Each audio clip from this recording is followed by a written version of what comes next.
बिस्मिल्लाहिर्रहमानिर्रहीम। अस्सलाम वालेकुम नाज़रीन, मैं हकीम मोहम्मद शहबाज़ हूँ। आप यूट्यूब चैनल देख रहे हैं।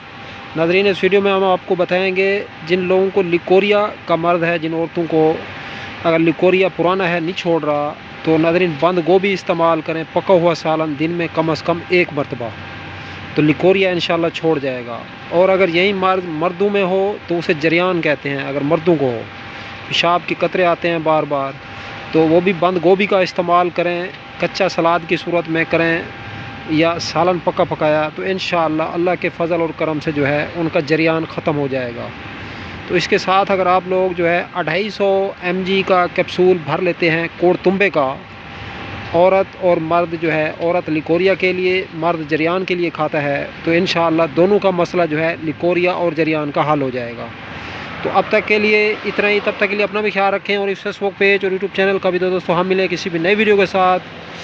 चैनल पर फर्स्ट टाइम आए, चैनल को सब्सक्राइब करें, वीडियो को अच्छी लगे इस वीडियो को लाइक करें, शेयर करें। अब तक के लिए इतना ही। खुदा हाफिज़।